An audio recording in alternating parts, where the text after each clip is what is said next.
Hey guys, Everything RC here again, and today I'm going to be doing a little video on the bumpers that I made, the front and the rear bumper. Now, I made my own bumper because the one that the stock SCX10 came with is fine, but it's kind of flimsy, and I don't know, not really trail worthy, so to speak.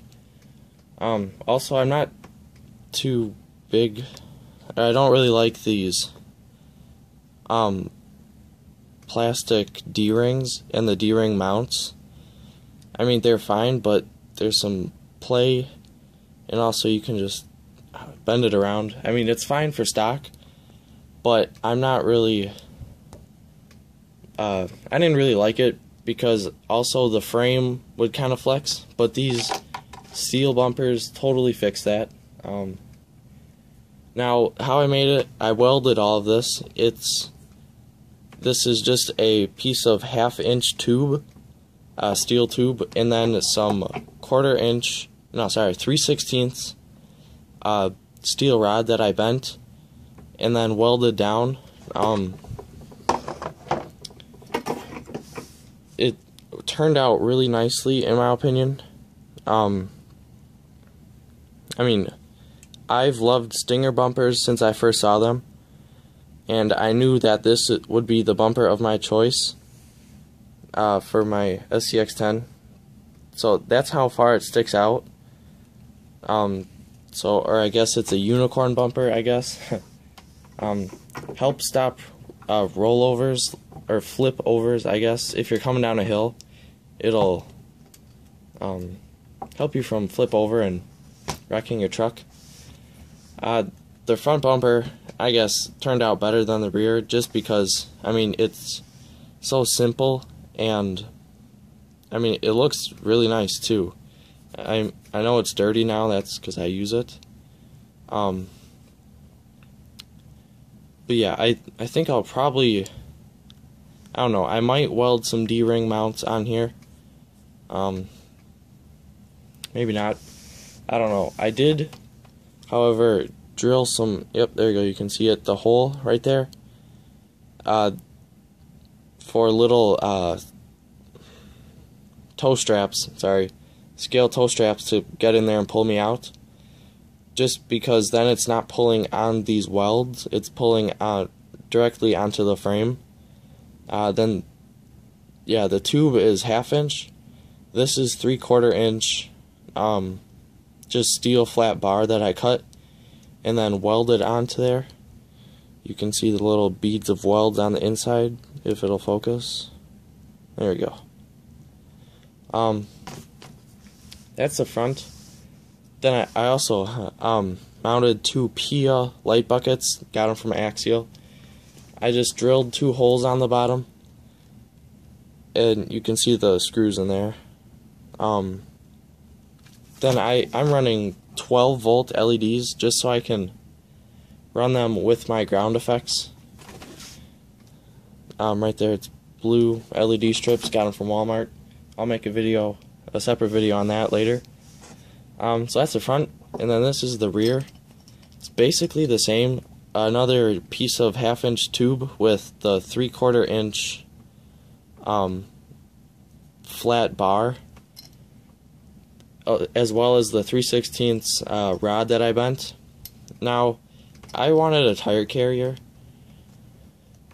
just because I think they look cool, and the one thing that I really did like about the stock rear bumper is that it had a tire carrier. Ooh.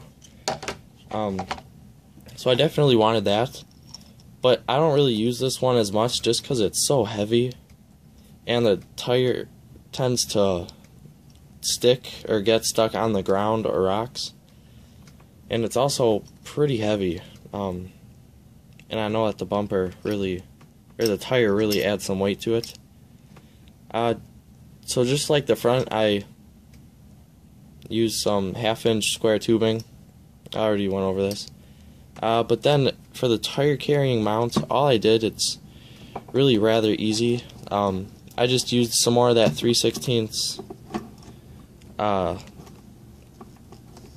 3/4-inch flat bar welded it on there on the inside so you can't see those ugly welds. And then I cut, if I can get this off, I cut the old, I guess, spacer off of the old bumper, and just to give me a spacer, because otherwise it'd look kind of goofy. And then use this really long screw, M3 screw, just to mount it on there. See, it doesn't matter that the head's countersunk, just because, I mean, it's not going to be under a ton of stress. Then there, like I said before, I welded it on, kind of burned the metal a little bit, but that's fine, you don't really see it. And then here's that spacer I was talking about. Focus, there we go. It used to sit on the old bumper like that. I just cut it off because I needed a spacer and I didn't have a big enough one. I'm also using the same little hold down twisty thing. I painted this red just because I painted the little wheel hubs red as well. Just, I don't know, it's the little things in life that count. So yeah, I think this looks really nice. It's functional, but also another thing is it's kind of long. It does match in length the back of the body, as you can see there. It's a little bit longer, but that's fine.